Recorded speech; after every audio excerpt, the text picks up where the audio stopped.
Hey guys, I am Amy. I'm owner of Fit for Excellence, which is an online training, nutrition, and life coaching platform. And I am coming on today to talk to you about something totally different. And I'm really excited about putting together this series that help empower women that need to take these steps. So in 2018, after multiple years of being asked for a divorce, I actually went to a Christian counselor who actually was just there just to pray over people. I went in, it was amazing. I was told to go visit her from another friend, and it was wild because it was just some random person that I had just been referred to for prayer. So after 2 months of waiting to get in with this gal, who's clearly amazing, I go up to her office and just tell her just a few minutes of my personal struggles. And she says, I know I just need to stop right here. And I need to tell you, has anyone ever told you that your relationship does not honor God? And I, being someone who was raised Christian, who was raised in a family where everybody, even though they're Christians, gets divorced because of affairs, abuse, whatever it's been. And so I was bent and determined in the stubborn, prideful way to not have that be our life. I wanted something different, and in my family, I wanted to break that cycle, and I thought it was up to me alone with my own sheer will to make that happen. But what I found out was that it was only causing more pain and more pride, because I thought that when God says that he hates divorce, I read that, and my grandmas, who gave me advice, we all read that as God says no to divorce. No, it says God hates divorce. And I'm going to tell you why, in my personal opinion, and just in time going all through this and in prayer and everything. God hates divorce because of what it does to people. Right? God hates suicide because of what it does to people. God hates sin because of what it does to people. There are so many reasons why you should not stay in a marriage if it is abusive, physically, verbally abusive.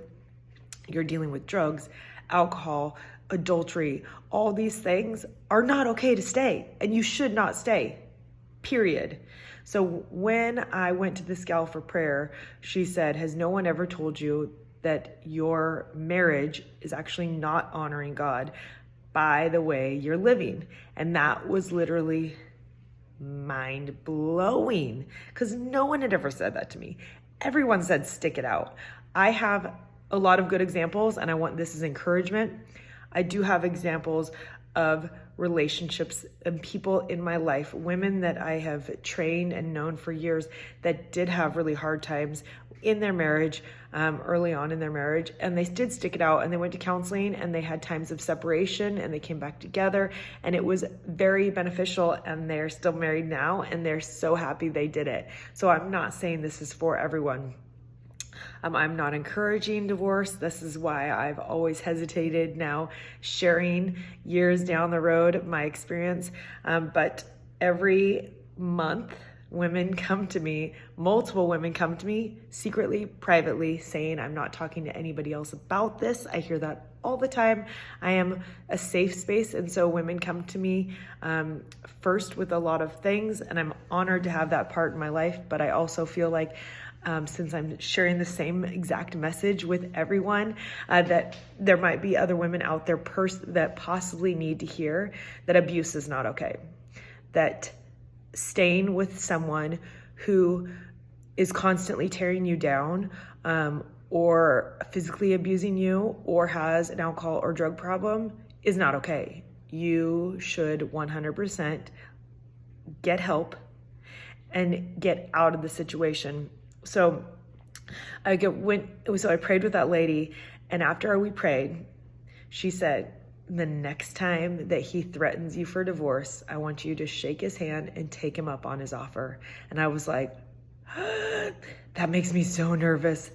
I'm so scared to do that. That's the exact opposite of everything I've ever done. Every time I was threatened with divorce, or told, like how terrible I was and that I couldn't be married to anyone or blah, blah, blah, I would say, how high do I need to jump to save this? How much more do I need to do to save my marriage? And so being able to shake a hand and say, I'm done and I'm okay with it and I have peace about it was so wild. I wasn't programming my brain for the last 12 years to do that. So anyways, it wasn't too much longer. And another episode happened. It happened every, 6 months that it would get really bad. And then it would be good for about 6 weeks because that's as long as I could sustain being the person that he wanted me to be. And that was not sustainable for me in any way. And so it would happen again. So anyways, the next time it happened, I said, okay. And then he kind of didn't know what to do because I had never done that. I had never said that. And so that was shocking to both of us. And so because it was done in such a calm way and there was no argument back and there was just an odd piece about it. And I, of course, was praying about it a ton. He said he wanted to try again. And this time it would be different because this time I wasn't coming from an approach of, no, I promise I'll be everything to you. I'll be everything I can be because I want to stay together for the kids, because I want to be an amazing wife, an amazing mom. And so we tried again and then again. In just a couple months, we decided, and he decided, which was good because it was peaceful on both sides then.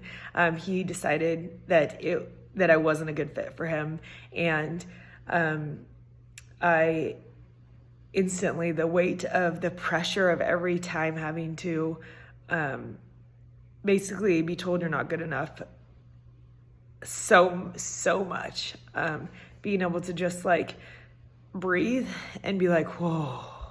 And then I was like, oh crap, now it's serious. Now we have to take steps to do it. And I had been prepared. When I was 25, I think the first time I was told that, we never shared finances, for own insecurity reasons, which is a huge red flag. But so I started saving and planning and building because I was basically, even though I was living in this and I wanted it to last and I wanted to be married and have this amazing family together, I also felt like I was building, your emergency savings fund. I felt like I was building an emergency savings fund for if the worst case scenario happened. And so I was so thankful that we were super smart with our money. And being at peace, the first step was to then look up attorneys, right? I went to and I interviewed 2 different attorneys. Both of them said that a divorce's average cost now is $40,000, $50,000. And we worked so hard to save money to provide for our kids and to move out as a single mom and give that kind of money away to get a divorce was like, we both were like, nope. So we looked up Genesis Mediation. They're in Tualatin, Oregon. They were so amazing. Mediation for the whole thing, for somebody to put together an entire dissolution of marriage contract, go through your parenting plan, go through everything that you would literally hand the court. It was only $800. Now, granted, not everybody has that kind of peace to be able to have a conversation and be able to sit together and be logical. It wasn't super easy. It wasn't every single step like, yeah, that works for me. Yeah, that works for you. Yeah. But if you have at all 2 people that both can be sober-minded at the time and sit together and work together, for the good of your own kids, then I highly recommend a mediator instead of an attorney. Everybody I know that gets an attorney, we're talking $40,000, $50,000, and I actually feel like an attorney causes more conflict. Attorneys might argue with me on this, but because then it feels like war, right? Where mediation is going in and they're saying, we're not giving you advice or our opinions about everything. You guys have to work together to dissolve this. And so you sit in a room with someone and you make up your entire packet. So for us, that worked extremely well. And then we had a big house. He moved downstairs and we agreed that we would live in the same house through the holidays and get the girls through it, because our girls were young and super sweet babies. Oh, they're so sweet. And it was going to be really, really hard. But one piece of advice though, even if you are in an abusive marriage, or typically that's what it is verbal or physical abuse, or there's alcohol or drugs or whatever. And every attorney I talked to said, do not leave your home. So if you're the female and you have kids at home, especially if you feel like you need help, you need to call and reach out for help. You need to have your spouse removed, or be in agreement and be at peace that you guys can coexist in the same house as long as needed. But you are not ever supposed to leave your residence. When you leave your residence, there's a lot of risk. There's a lot of things that you are immediately signing off on, basically. They told me that if I left the house, which I was like, heck no, right? Part of my little bit of stubbornness. They said if the female leaves the house, especially without taking the kids, but if the female leaves the house, she could be the one that could be not able to come back. And so I highly recommend getting help. And there are so many people that want to help. If you became vulnerable, if you were able to open your eyes or see that hope or see that truth that something needs to change, first of all, I always recommend separation. Always, always, always, always, especially if two people actually want the marriage to work. It is biblical. In the Bible literally says that it is encouraged to have times of separation. So I think that's because God knew that marriage is hard, and it is hard all the time. So when you go through seasons where instead of just being like, forget it, let's be done with this. What if, an example of one of my clients, what if you decided to separate and you said this isn't healthy, and you partnered together and you were able to share kid time if you have kids or whatever? But what if you separated with the purpose of getting back together, dating each other again and getting back together? And what if you had to get two places for a couple years, but you were able to get back together? That is the ultimate goal, right? And I think that helps. I cannot wait to share more of our story, but this is just to start the beginning of sharing how we went to mediation and got this started. So I hope that is encouragement. And again, I really think that obviously everything should go to prayer first. And I would love to pray with you if you need any help. So